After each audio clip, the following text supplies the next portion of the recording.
Today we're talking all about books.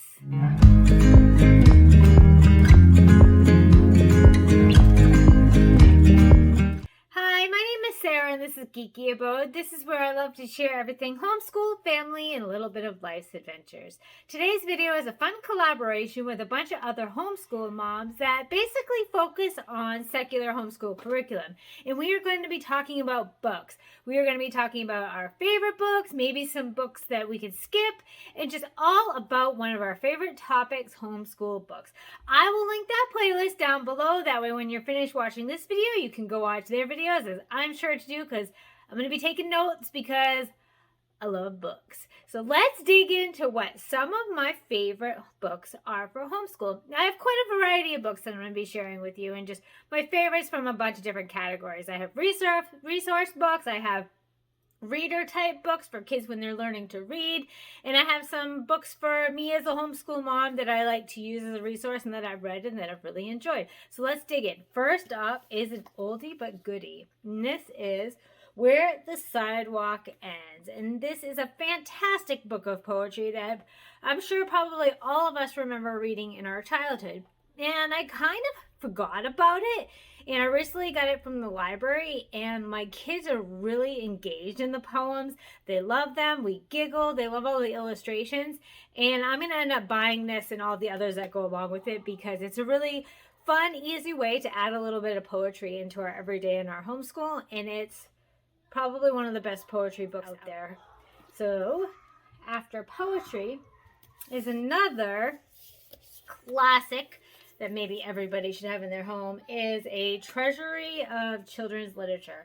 And this one is, they're classic stories. Like, this has the traditional stories like Goldilocks, Sleeping Beauty, Jack and the Beanstalk, Three Little Pigs, Little Red Riding Hood, Aesop's Fables. We have Grimm's Fairy Tales, Mother Goose nursery rhymes, regular children's classics, American Tales, The Night Before Christmas, Hans Christian Andersen fairy tales. And these are done in a way with beautiful illustrations. I just think having one of these books on hand in your homeschool is wonderful and will get used often. Now, next is a great resource that I think every homeschool should every homeschool should have, is a nice picture atlas. We use and reference this picture atlas quite often, and we actually have a variety of them. This is probably my favorite. It's an Usborne Big Picture Atlas, and that's what it looks like. Really pretty, colorful. It's engaging, little bits of information. This is fun to reference when you are learning about different parts of the world, or even just to look at and read the little tidbits on it. It's fun. Is a really great thing to have in your homeschool. More reference books. These, I have a problem because I could easily have all of them, and I'm sure I will have all of them. Some of them I get from the library right now, but I do see myself purchasing all of them. But there are the D.K. Smithsonian books, and this is the Space book, this is the newer edition. There is also Knowledge, Animal, Dinosaur, Human Body, Science, History, and Ocean. I'll be buying Human Body because we'll be doing that, and History for next year. So this is what they look like on the inside. They're beautiful. Just the right amount of images, beautiful color images with text that is not overwhelming for young children, but it provides enough information that your family isn't going to grow out of it too fast. That's something that I find challenging with reference book is I like to invest in reference books and then usually get my fiction from the library. But if I invest in reference books, I want them to be something that we can enjoy now. My kids are 8 and 10, and then still be able to enjoy throughout their years in school. That way I don't have to buy different variations of, say, like a space informational book like this. So these are really good for that because I find that they're not too babyish and they're not too much for a younger child as well. Great for family homeschooling. Next up, more DK books. These are investment books, and these are another one that is great for younger children because there's gorgeous pictures in it, and it's great for an adult too, really. So I ran out of storage and had to start over, so I'm not sure exactly where it left off, but I was talking about the man-made wonders of the world. And then I also have the Wildlife of the World. And this, just like the other books, is stunning, gorgeous pictures, wonderful information. These are definitely investment books, but they're books that we'll be referencing for our entire lives and that will always have a place on our shelf. Next up, I'm going to switch gears a little bit now that I've talked about the main reference books that I love having in our homeschool. Up next, I'm going to talk about readers a little bit. Readers have been challenging. When my kids were first starting to learn how to read, I would go and grab a bunch of books from the library, and most of them wouldn't work for us. They would just be too advanced for their level that they're reading at. I don't know what it is with a lot of the early reader books, but they'll have words in it that there's no way a child learning phonics would know how to read, and they're not easy to decode. So I have found a few that I love, and I'm going to share with you, and they are these green light readers. These were really good. The level 1, they had really simple text. You know, I see mat. I see a hat on a mat. I see a tail on a mat. The picture goes along with it, but it's still like, I am sad, I am happy. It isn't obvious by the picture. That was another thing that I discovered with early readers, is a lot of time the illustration will basically tell your kid what's going on in the story, so they can guess how to read it, even if they aren't able to decode it. And I found that being challenging because I don't want my kids to guess what something says by seeing the picture, but I want there to be enough information that they understand what the topic is. So it's kind of like a fine line between finding good readers. So this was Sam in the Bag, and it's just the right amount of text. So those are good. And then there's popcorn.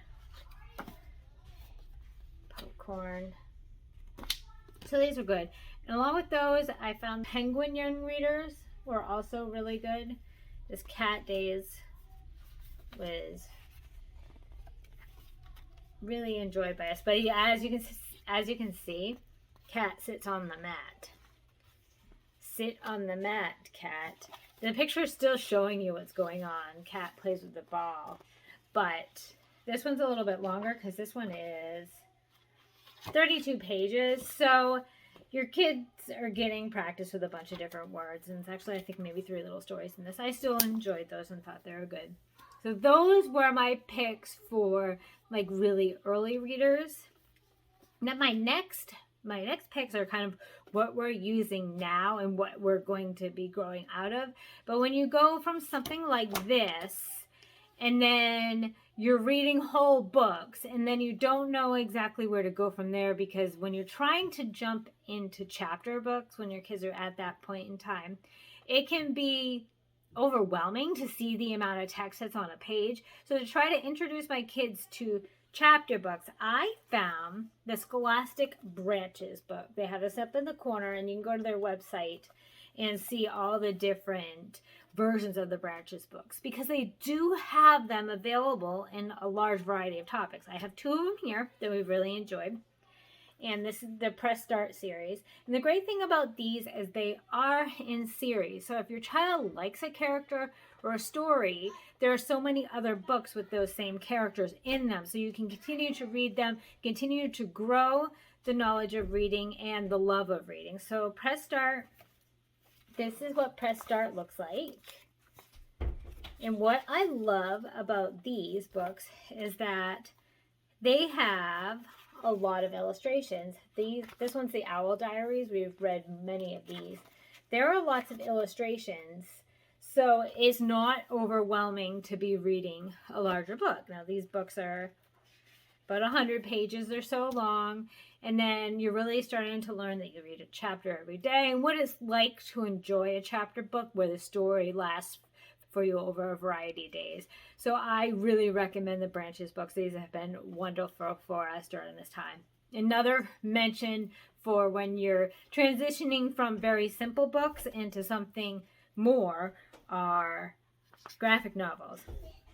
Graphic novels are a great way to start introducing more words on a page and just to really introduce more of a love of reading and the enjoyment of reading. I think graphic novels can be a great transition type of book. So that's what I have for like reader type books. The next thing is kind of a hodgepodge of things. Some of them are for the homeschool mom, but this is a mention that I wanted to bring up because I recently got it. And it's something that I actually kind of put on a book list in my Amazon about a year ago because I thought it was something my kids would enjoy. And it's also a great opportunity if you have reluctant readers to read and enjoy something in a different manner. And it's also artsy, and I love the whole artsy things. And this is short scripts for 2 to 3 kids. It took me a little bit to find this particular book because there are other books out there like Reader's Theater and different books like that, but the problem with that is that the plays are set up for a variety of kids, like 8 kids, and I have 2 kids plus me, and I didn't want us to have to take on doing the role of like 2 different characters in a play. So this is perfect because it's just perfect for us. And there are like classic stories, but they're kind of remade a little bit. So you have like Goldilocks and the Bear, Jack and the Beanstalk, Little Red Riding Hood, the 3 Little Pigs, the Tortoise and the Hare, Snow White, Peter and the Wolf, the Princess and the Pea, Do You Know the Muffin Man, Billy Goat's Gruff and the Troll, The Elf and the Shoemaker, Rapunzel, The Troubles of Little Bo Peep and Little Miss Muffet, and let's see, When the Family Comes Over, A Thanksgiving Story, and Cinderella Sneaks Out. So these are great little short plays. And this was so much fun. We read through one yesterday, and we're going to start to memorize the lines of it, make some costumes, and act out these little skits. So this is really fun, and I think it's a little bit different way to add some reading and theater and fun in your homeschool. Next up are a couple mom must-haves, homeschooling mom must-haves. The first one is The Home Learning Year by Year. This is a great book. It goes year by year over basically the different subjects that a child would be learning in school and what the expectations and the concepts that you would be covering within those subjects. So I've always refer back to this at least once or twice a year, and it's just great to have in your library as a homeschooling parent. Another one that's great to have in the library as a homeschooling parent is, and I had to dig this out because I had forgot I purchased it. I actually purchased it probably when my daughter was like 4 years old, and it is Give Your Child the World. And this is Raising Globally Minded Kids One Book at a Time.